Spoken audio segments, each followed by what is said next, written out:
Excellent. Listen, so welcome everybody. Thank you guys for coming. It's about 3:30, so a little bit different time than usual, but really excited to have Greg joining us, and I'll introduce him in a moment. Let's get rolling. So today's webinar is a bit different than usual. So today we'll talk about how nonprofits can actually and actively improve on diversity, equity, and inclusion. This is pretty different than a lot of what we've normally talked about, which is how to make better use of donor advised funds, or QCDs, or how to talk about planned giving during the coronavirus. But there are really two reasons we're doing it today. One is it's the right thing to do at this moment. And so many of the nonprofit partners that we talk with are saying, we're really trying to get better at this. We don't always know how. And we'd love to have a conversation about what we can actually do.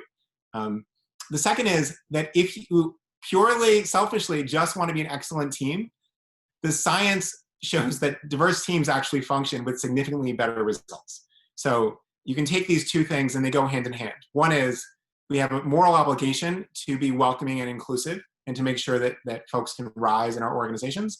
And if we want our organizations to thrive, we need number one to be true. So excited to do this. It's our first one, potentially 3 or 4 in the next 12 months on this topic, and really excited to get very tactical into the actual things that we can do to make this better. A quick note, thanks to my colleague Simone, who is wonderful as always, and the team at CFRE. This is approved, as are the first 11, so we're nearing in on your full 3 years worth of career development credits. So in the survey at the end of this call, just note that you were here, and we'll make sure it's in our records for your CFRE credit. So today's agenda, we'll do some intros. We'll do your view, diversity, equity, and inclusion. I'll often call this DEI in the presentation, just to save us all time. There are a lot of different terms that people will use, and so that's what we'll use this time. We have an incredible guest named Greg, and I'll share more on his background in a moment. I'll talk through a couple of additional strategies that are really tactical, as well as some tools that we can share, and then we'll just talk through next steps in Q&A. So welcome again, settle in, and glad you're here. Many of you know this. If you don't, my name is Patrick. I'm the co-CEO and co-founder of FreeWill, alongside my wonderful colleague, Jenny. Together, we get to really steward and welcome and support the whole FreeWill team, which oftentimes is in New York City, although not much longer. And yeah, a wonderful group of 55 folks from all over the country and all over the world, working hard to improve things like planned giving and stock giving and QCDs, etc. We also asked how your week is going, and it turns out things have gotten a little bit more challenging. So this blue line that you can see sort of going up and up is around happiness, and it took a real dip in early June, where there was a lot more sort of tension in the country. The news got a bit more sour. That's trending up, but so is anxiety. You're dealing with a couple of major issues in the country and a real rise in COVID cases, especially outside the Northeast, which was the epicenter to begin with, and now places like Texas and Arizona, some other places throughout the South in particular, are seeing a real spike. So we've been trending downwards for a while and now coming back up, and hopefully this will make you feel a little bit more comfortable, but it's certainly understandable. And I imagine that many of your family members, your coworkers, et cetera, are feeling this way, and it can be a little bit challenging. It's also interesting to see this sort of light rise in loneliness at the bottom. That's the green line.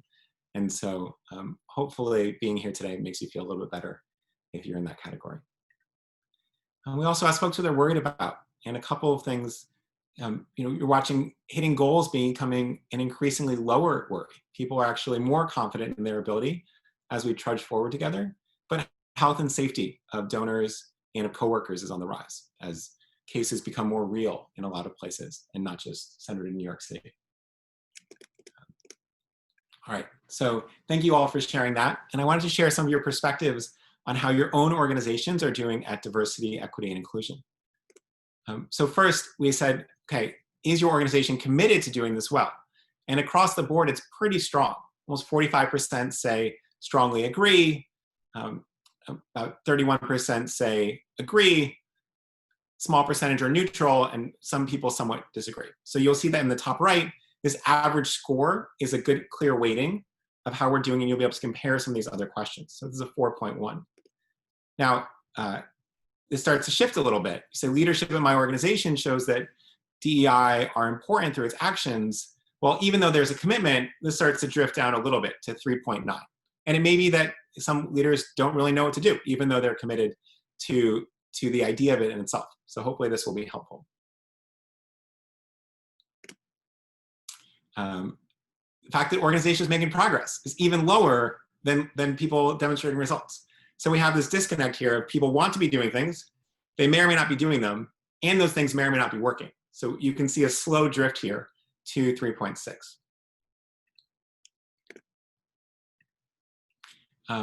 But in better news, actually, there's a 4.2 average on people of all cultures, backgrounds, are respected and valued at my organization. So almost half of people strongly agree, and a good portion somewhat agree. That's the 4. Very few people strongly disagree, which is a good sign.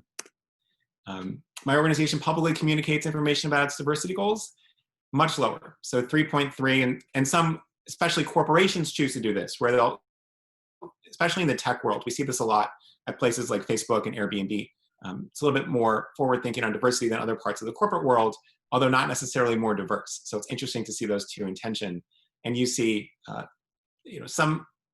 there's a real bifurcation here. So almost a third of organizations say, yes, we strongly agree that we do this, and then there's a lot of drifting to the left. My organization regularly communicates around how diverse and our employees and leadership team is. So this is mostly leaning no, average 2.6, which means even less than neutral. And you can see this is a pretty strong no for most people. So we can talk more about how to make that possible. And some people don't know where to start, and we've got some tools to make that super easy and clear. There's diversity among the job candidates considered for positions at my organization. This averages 3.3. So, a lot of people are sort of neutral, and a lot of people are no, and the equal number are yes. But then this is an interesting dichotomy. Within my organization, everyone has access to equal advancement and opportunities regardless of difference.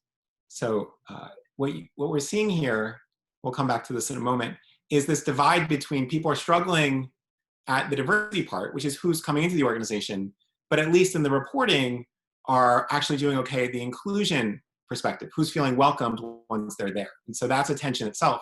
And we can talk about how to address some of the diversity part with some tactics later. We ask people whether they believe their organization will take appropriate action in response to incident discrimination. Again, some positive signs here with an average of 4.2.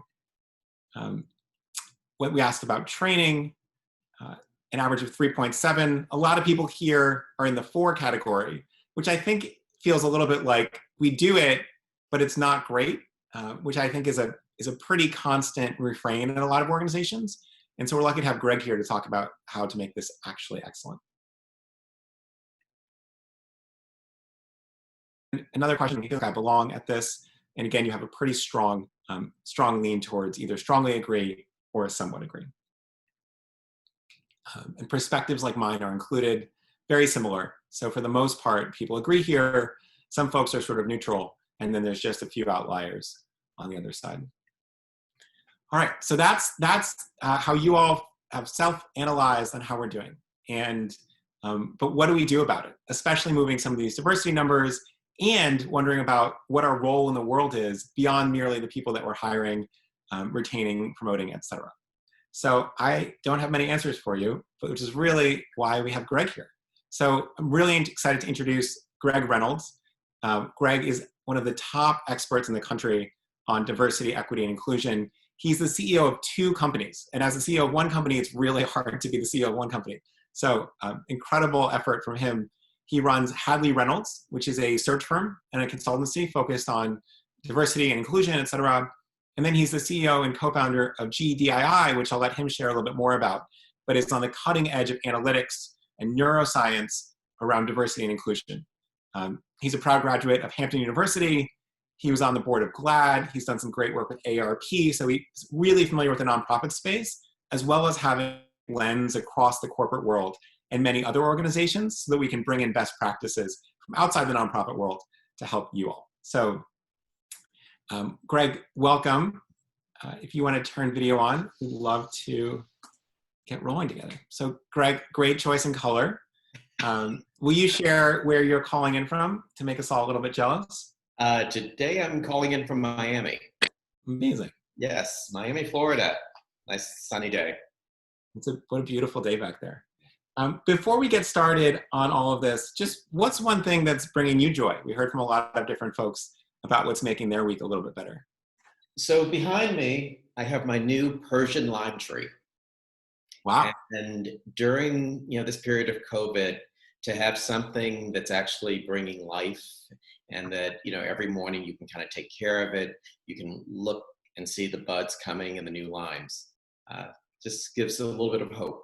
That's amazing. I think there's so many people in New York adopting dogs because they really need it, and all the shelters have run dry of dogs. But I also have 4 or 5 plants that I've been able to take care of for the first time, so that's really exciting. Well, listen, I call it my pandemic garden. I started with peppers and herbs, and now I'm into trees.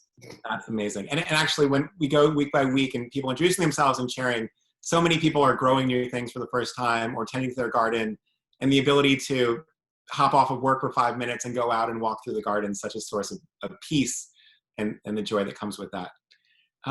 So let's dive in. And I'm so excited because a lot of people have done a lot of thinking and a lot of research about this, but you bring some totally new perspectives. And when people talk about things like diversity and inclusion, the first word that doesn't come to most people's mind is neuroscience, but that's actually what you're up to. And you're working with one of the top scientists in the country to really study how our brains work in respect to making this a more inclusive society. So we'd love to share a little bit of hear what you're learning in that sphere. Yeah. Well, Patrick, thank you. And everyone that's out there, thank you for giving me an opportunity to just kind of chat with you all today and kind of share with you all what's kind of up with g-dii and Hadley-Reynolds. And I think, one of the things about neuroscience is that we're really interested in how people perceive others. The way that we see the world is through our interactions with others. So we've done a lot of, groundbreaking work with psychometric tools. And so I think the one thing that I think might be helpful for everyone is that there is no correlation between demography and openness and empathy to others, which basically means that just because you are white or just because you're Black, it does not preset you to be open to difference. It's something that's in everyone. Wow. So it's a real starting point in thinking about this conversation about D&I. Yeah. And we talk about this in really 2 sets of avenues, right? The first one is, how do we make our own organizations more diverse and inclusive? And then how do we play a bigger role in the world that's outside of our own walls or our own Zoom rooms, as it might happen to be these few months. So starting with the first portion, what are some things that you've seen that actually work for organizations to become more diverse and inclusive? Well, I think, a lot of it really starts at a very simple point. I think we have to move from, thinking about individual bias and recognizing that really is about the sum total of your life experiences. And that if we promote greater intellectual curiosity, where we actually increase the number of representations of difference, that you actually start, at an individual basis to make profound change. So, when we kind of move through the spectrum of stereotypes, the more limited our worldview is, the more reflexively we fall into, categories that are familiar. Yeah, I love that. And it's such an interesting standpoint because there's so often this framework of, am I racist or not racist? As opposed to this understanding that if we all grew up in literally any country in the world at any point, you'll be deeply ingrained with some biases, and beginning to just unwind and really understand those from a self-awareness standpoint is sort of a huge point. You work with tons of organizations. Who do you think is doing this particularly well, and what are they doing? Well, I think that a lot of organizations are really pushing forward in some really interesting ways, and we're seeing it today. But, I actually have an example of an organization that is trying really well. And I wanted to just kind of share it with you because it's something that was shared with me just this week, and it's actually in the nonprofit space. There is a nonprofit that will remain nameless, but with a very progressive president, one who sees himself individually as someone who's very open to difference. And during the most recent, tragic murder of George Floyd, he found that it was, important to speak out. and to really make a statement. And so made an announcement to his workforce and the like. And somehow that statement found its way to Facebook and to the membership. And that membership actually stood up and spoke out and was very, very angry. Many of them, felt that it was inappropriate. It went against their values, that, they really wanted to kind of, some of them wanted to remove their membership. And he saw this as something that was really important to the internal D&I, just really making people feel more included. But what the lost opportunity is to really recognize that diversity and inclusion in this instance was really about the survival of his institution. Because what was really occurring where that, email landed was about a systemic issue around culture that's self-perpetuating. And that the work that he was really doing was about survival. That when you look at their membership, it was, predominantly white, predominantly 50 plus and male. And those members, as we know with demographics, are shrinking demographic. And that when you start to think about, some of the challenges that a lot of nonprofits are going through with, members pushing back on fee increases, the challenge of expanding. In this instance, diversity was much more about how do we actually start to look at our system and how does it play into the mere survival. So, sometimes it's shifting the lens of D&I, not from as important as it is as an internal culture, but how it really is promoting the overall health and advancement of the organization. Yeah, that's a great point. And there's a lot of stories out this week about the shifting demographics in the United States.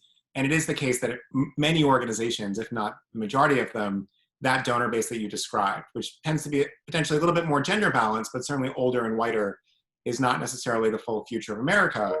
If you're not welcoming other folks into the field, you'll sort of slowly drift away, which is not a great thing. Right. I assume you've also seen a lot of different organizations stumble here. What are the most common stumbling blocks for folks that are well-intentioned, but may not be able to execute it really well? One where I've lived for a number of years, and actually, because I think that what everyone needs to recognize is that, many of us who've been doing it for 20 or 30 years, we've, been very well-intentioned, and our focus has primarily been around improving individuals.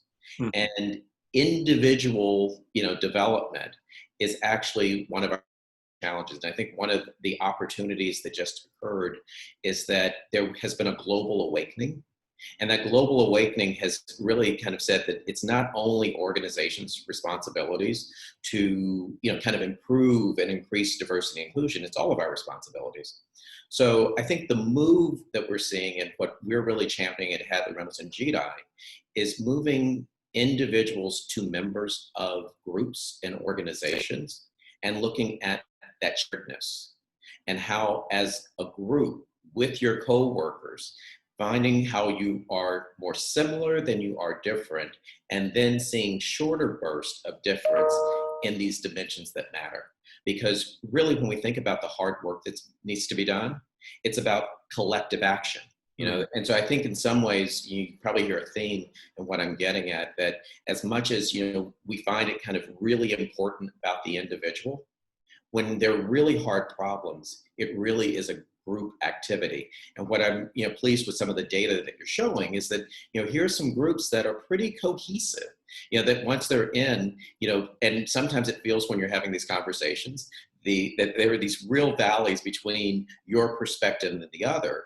But if you think about the fact that you're both, or the group is actually working in one organization, you can start to diffuse some of the energy and actually start listening. And I think that when we start to get in an environment where it's about how much am I listening, how much am I learning, and back and forth, when we have that intellectual curiosity as a foundation, we all continue to grow.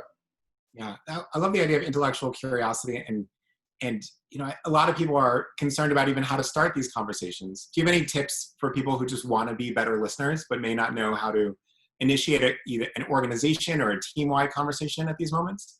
I certainly, we talk to some managers who just say, seems important, I have literally no idea what to do, and it seems very easy to get wrong.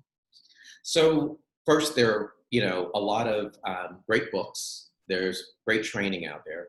But I think that there's some foundational things that we all can do. And I think that it's kind of setting ground rules and recognizing that as we are all, kind of leaning into these conversations, that some of the missteps are unintentional consequences of subtle acts of exclusion, that we're saying things that, in our curiosity might exclude people. And if we kind of take that temperature down and we kind of set some ground rules, and when people actually, share with us that they feel impacted by something that you said, instead of focusing on, yourself, think about it and kind of, instead of saying, oh, it wasn't my intention, focus in on their hurt. Because what we are seeing in the streets and what we're hearing in the conversation is that there's been such a suppression of that energy. And so that opportunity to just kind of be with people and kind of take yourself out and to recognize, and this is another important, issue for us, is that the system that we are trying to dismantle has been around for over 400 years. None of us have been on this planet that long. So therefore, we all have a tendency to reinforce this system. So when we all take accountability and start there, those conversations can be a little bit more open. Yeah. One thing that we talked about that I thought was fascinating is how you're measuring progress or lack thereof at a systems-wide level on top of just, the sort of more traditional lenses through which people are measuring diversity. Do you want to share a little bit more about that? So you're trying to get me excited. So that's where I get animated. So the exciting news for us is that you mentioned earlier, I have two companies. One company is g-dii, and it's a psychometric tool company where we really focus on neuroscience and sociology, and the other is Hadley-Reynolds. And for the last 4 years, we've been building these instruments that are measuring individuals' openness to difference on a scale of 0 to 1,000 across the 5 key metrics that matter. So gender, race, orientation, ability, and generation. And 3 areas of impact: societal, injustice, and religiosity. And in so doing, what we started with in that particular algorithm is really looking at how individuals, all individuals are on this scale.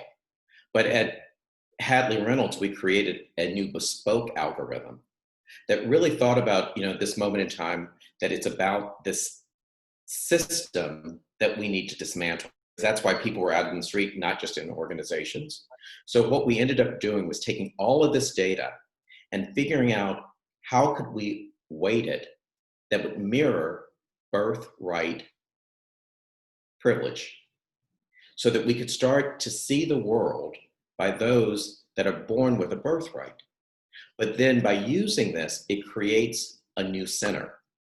Instead of it being 0 to 1,000, it's the relationship to the mean. Mm-hmm. And so are we plus or minus this mean? And that mean is really where today those who kind of experience life with an added birthright bonus there or privilege, how are they seeing the world? And when groups are measured against that, we can see, are they against our sample minus that mean, which means that they are regressing. They're kind of pulling back to where current thinking is, of the group. Or are they plus the mean? Are they leaning toward equality? Are they leaning toward kind of a new way of thinking?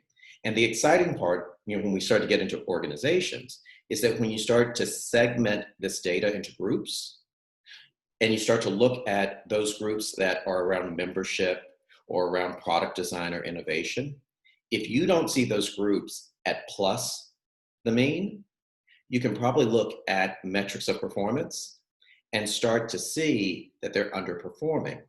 And through this insight, it can start to help them to think about how to expand membership and customers through culture. Yeah, I love that.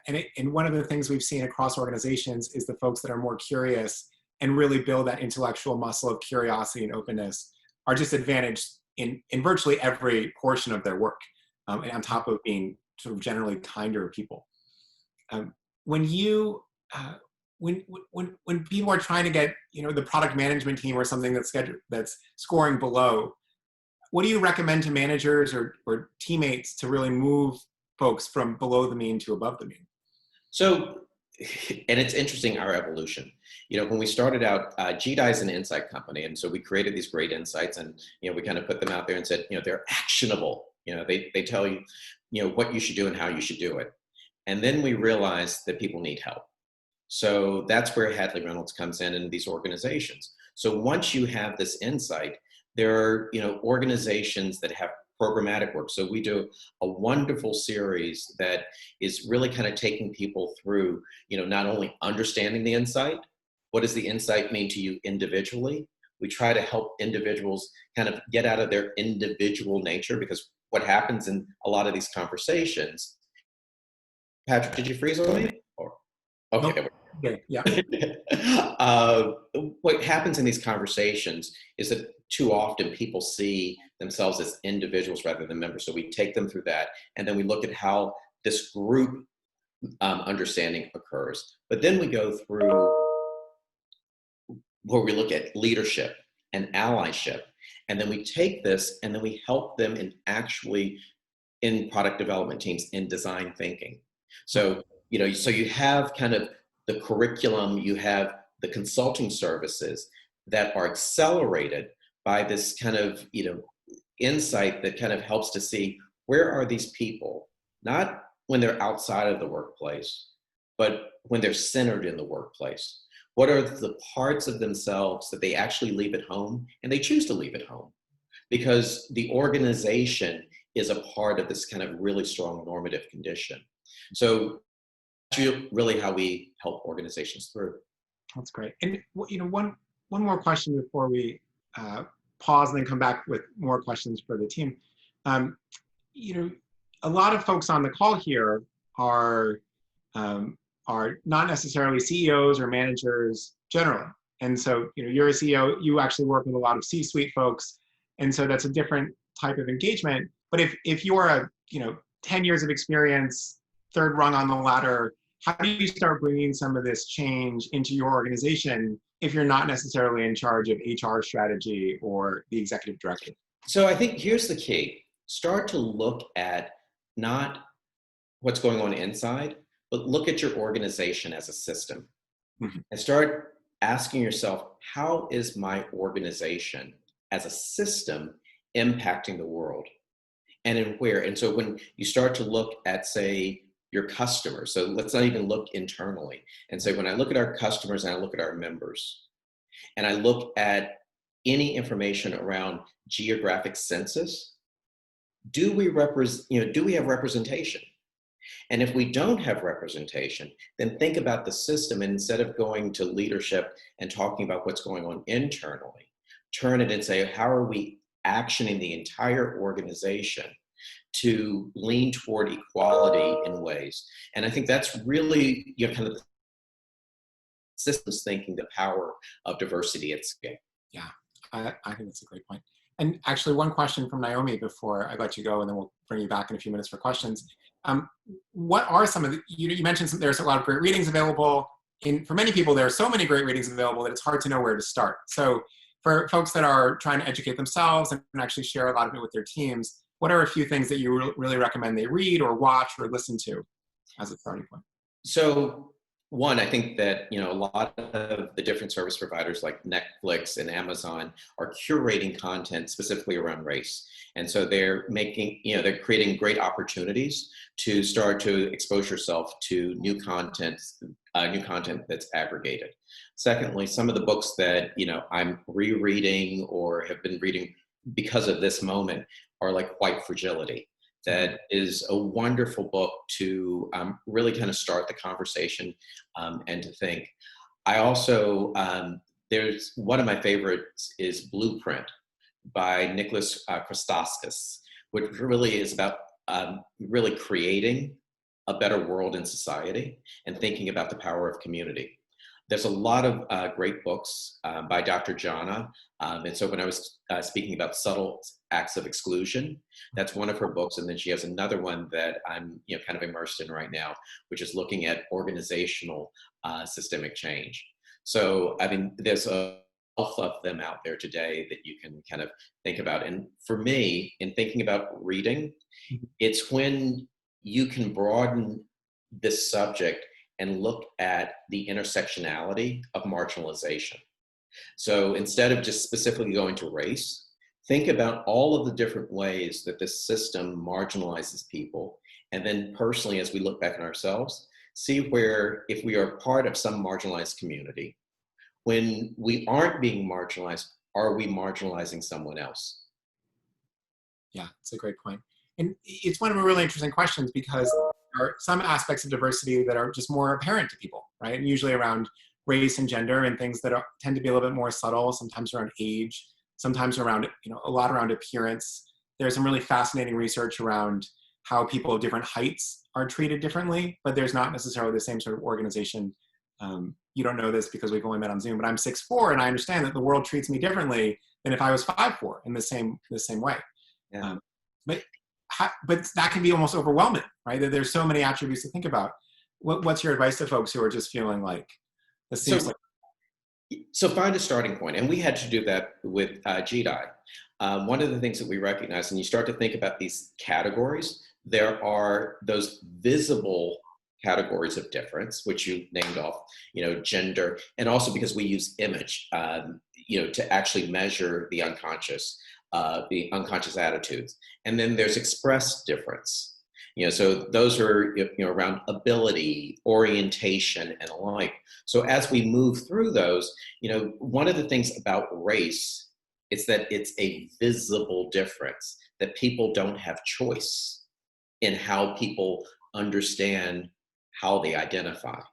So as we move into those other categories, they're oftentimes more one-on-one, not a kind of societal condition, but by understanding what dimensions when we feel kind of marginalized or kind of set aside, then it provides a foundation of empathy in our listening.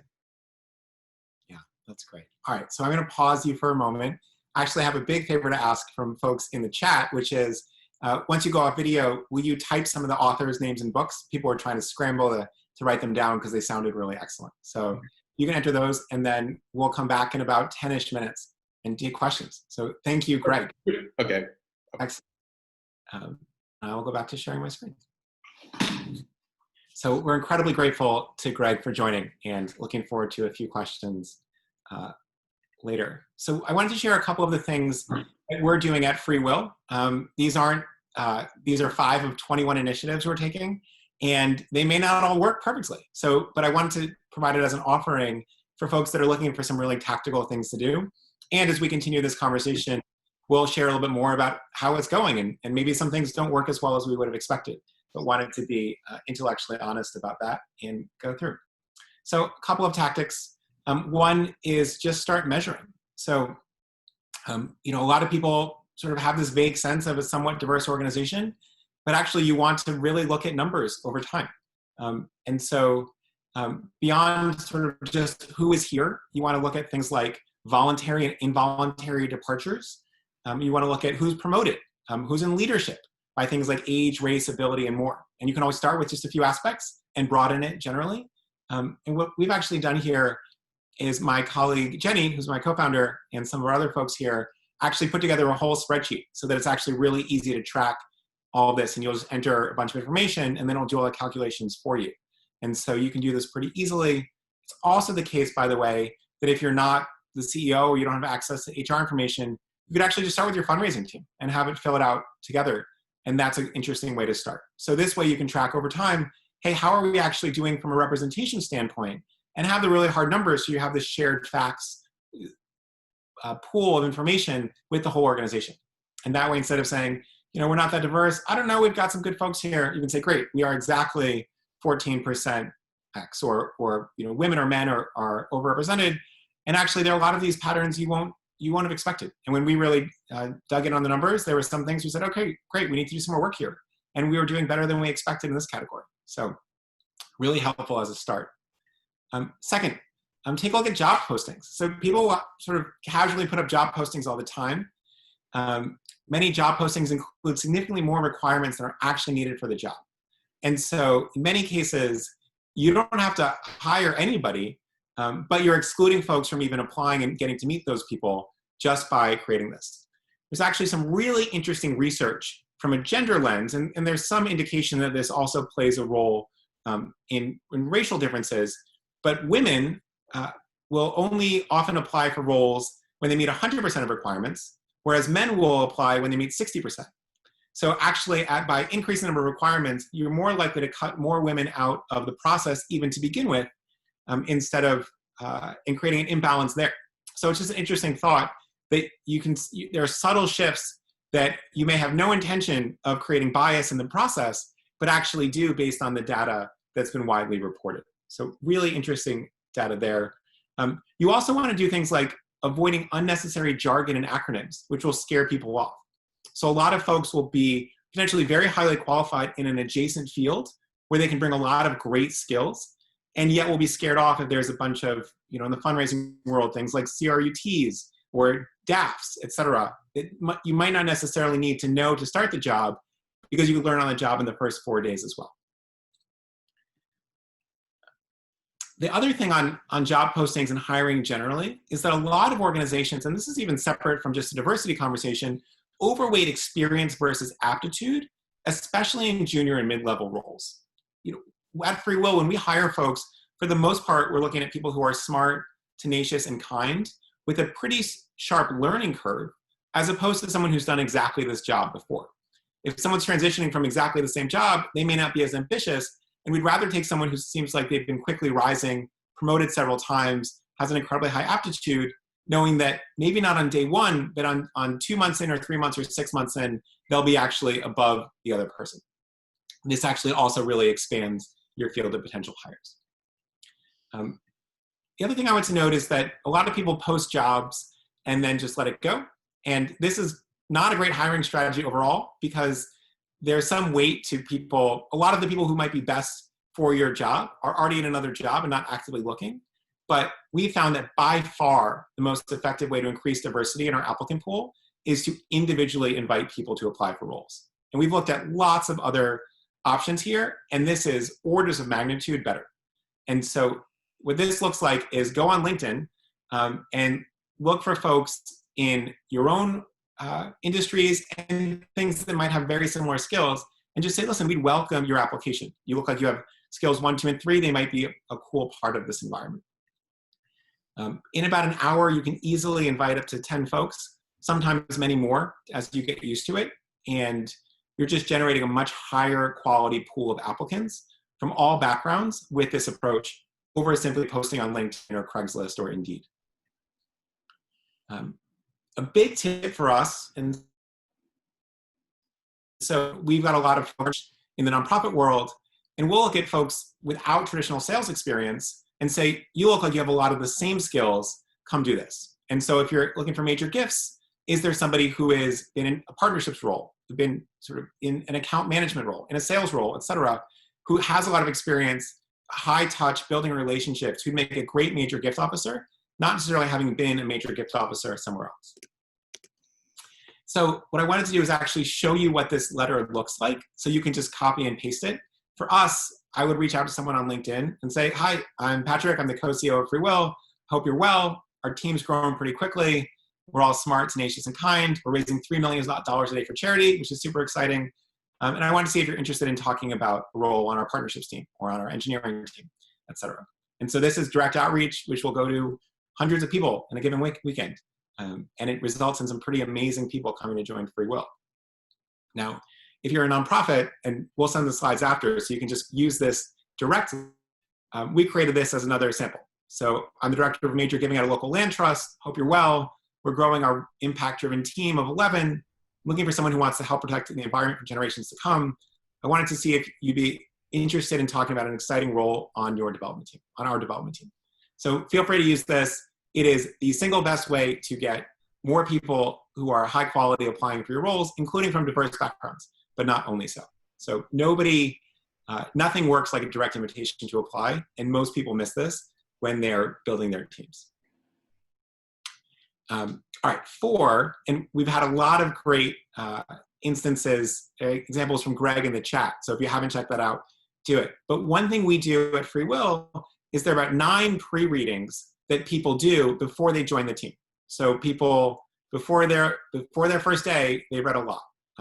1 or 2 of these that we're adding are on anti-racism and inclusion. We have one on unconscious bias. And then we also have things on like the value of focus, or how to give feedback, or what a growth mindset is. And not only does this build skills, it actually just provides some really great shared vocabulary, which allows these conversations to be much easier. So the idea isn't merely that everyone immediately knows how to give feedback after one reading, but you say, oh, do you remember the action impact model in that reading? This is a good example of it. And as our managers are training people, or as I'm working with somebody, it's very easy to have this shared almost textbook that we're all going through. And it creates a much easier flow of conversations, because even though we come from all these diverse backgrounds, we at least have some shared language to use. So this can be really, really valuable. Barbara asked, by the way, what's the diversity data for LinkedIn? My assumption is that it leans a little bit less diverse in the country as a whole, but that is gradually shifting over time as more and more people join. So it's not going to be totally comprehensive, but it is going to get a very sizable portion of folks that might be a good fit for your role in your area. All right, number 5. A lot of people asked, hey, we're a small organization in a mostly white part of the eastern part of our state. What else can we do besides hiring? A lot of folks are doing no hiring at all right now. And one idea is to look at existing marketing, to understand how you're representing staff, donors, visitors, students, supporters, etc. This is a real signal to who's welcome, who's a part of this organization, who believes in the mission. And a lot of places, a lot of nature organizations, for instance, struggle with a lack of diversity, both from an age perspective as well as a racial perspective and others. And so who are you signaling is in the birdwatching club or comes to the nature conservation? And you want to just check to make sure you don't have a default choice. So if you have an image that's calling for a couple, is it always a heterosexual couple unless you're specifically intended to show a gay couple? Or are you sort of more open to who fits this quote unquote normal? And this is a huge challenge that we really hope a lot of our direct mail firms and other folks are pushing to say, great, in all the outreach that we're doing that's going to hundreds of thousands of supporters and collectively tens of millions, are we showing representation that really matches the society that we're in? And then a bonus tip. So we really need everyone to share what they're learning. So most organizations have a lot of potential to grow here from the survey that you all filled out. So does FreeWill, so does a lot of other places. In the same way that you would share learnings about what's working with donor advised funds or plan giving, what isn't, we really need everyone to be sharing their learnings of what they've done well and the mistakes they've made, and so that we can actually get better as a cohort. So those are a few ideas. We'd love for folks to pop in questions in the chat. But before I do, I just want to share a few more resources, and then we'll get to questions in a moment. So as many of you know, we've just added this Excel document that will make it really easy for you to analyze your own internal diversity. There's also a lot of these continued templates for folks to use on email templates, phone scripts, as we continue to navigate this crisis. That's there. We also have a group demo planned for July 16th. So just note in the survey if you want to join that. We've also added a few more articles on plan giving, donor stewardship more, as people are learning best practices on these. And we just want to make those are all available for free as well. Same as last week, we continue to see just a lot of planned gifts. And so if you want us to check if your organization is getting some so you can steward them, just drop a note in the survey, or I think we may actually be sending out a link in the follow-up email and you can fill that out. So that's there for you as well and totally free. And then one thing that was really thoughtful following our conversation about in-person or virtual events rather, is that Tiffany from Perry Davis Associates has volunteered to do 15-minute consultations with anybody. So you can just check that box in the survey if you want to. If you're thinking, okay, we had this big gala and now we don't know how to move it virtually for September, Tiffany can help you out as well. And that's, again, just sort of a resource for you to get through this moment.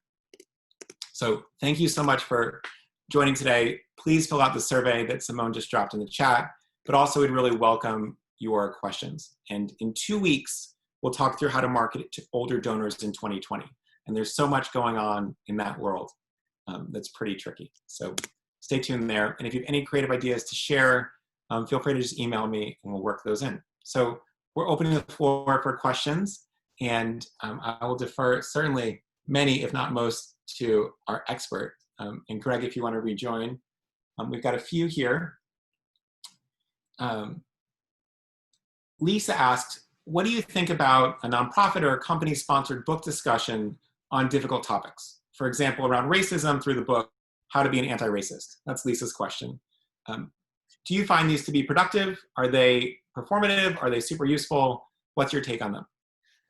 Well, I think any interaction amongst a group where there, as you had referenced earlier, where you start to look at a framework of kind of discussing difficult topics.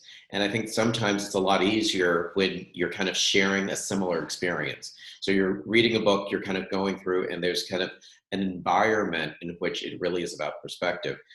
As I kind of responded to Lisa, you can reach out to us at info at woke, WOKE-HR.com. And we'll be happy to kind of share some books as well as best practices and tips. Yeah, that's great. Another question is, this is from Jacoby. Many organizations have limited or no people doing development or fundraising work.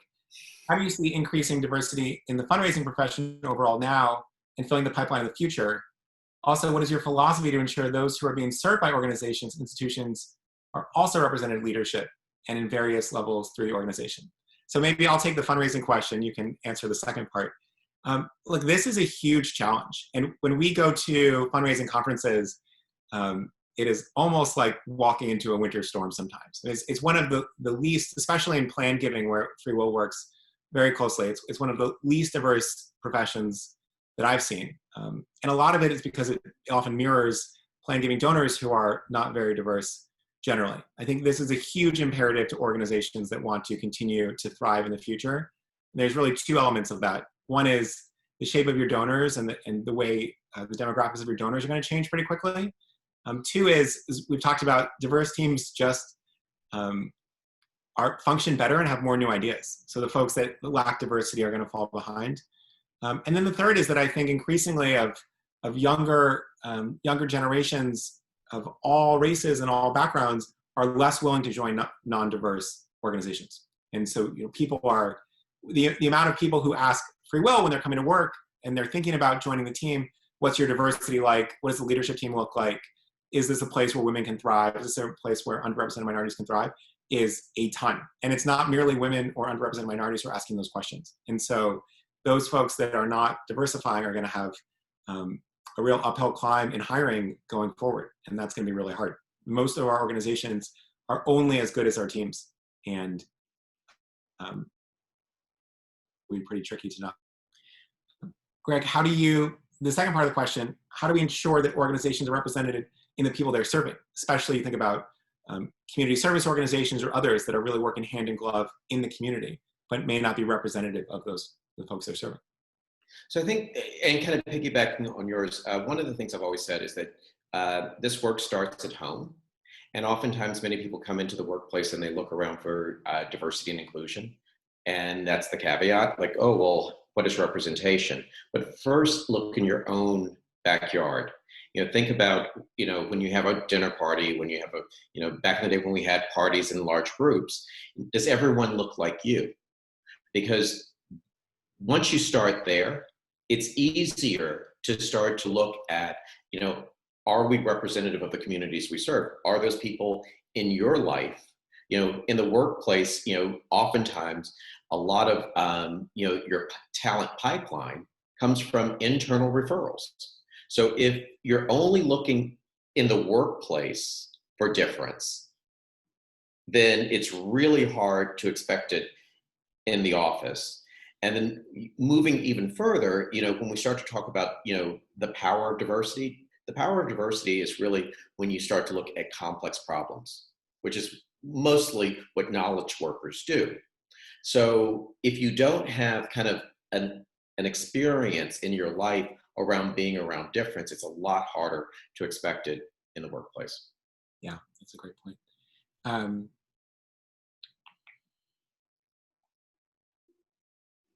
Great. So Kate says, I've been thinking a lot about design thinking and universal design and opening up our approach as a membership organization to be fully welcoming to all. Do you have any recommendations for how we approach building trust and inviting underserved communities to join us if there's traditionally been a divide?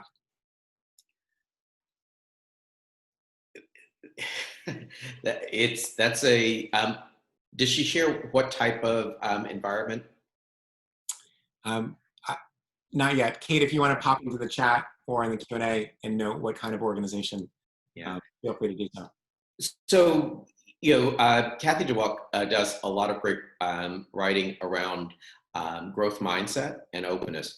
And that's really where, our original instrument, openness to difference, really stems from.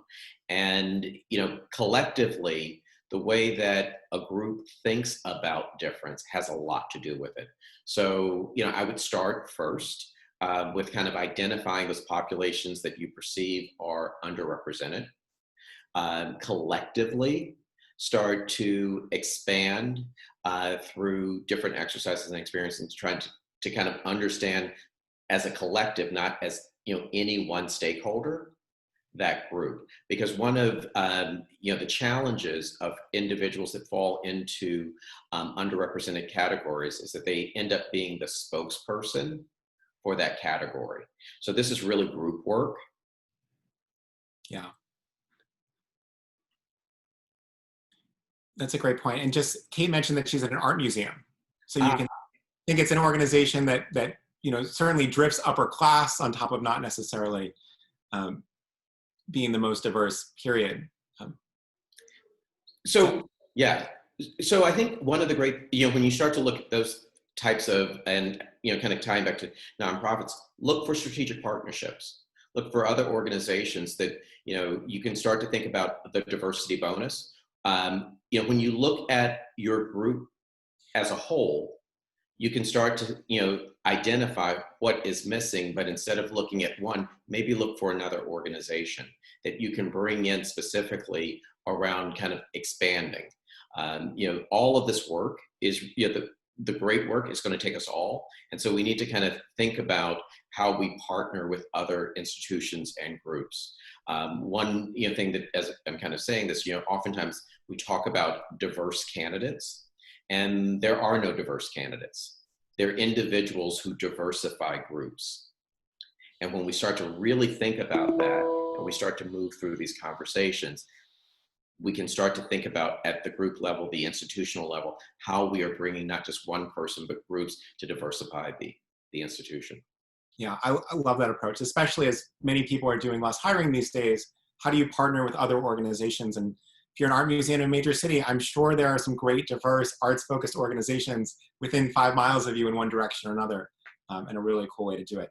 We're running low on time, and there's so many questions, so I'm just going to pull out a couple.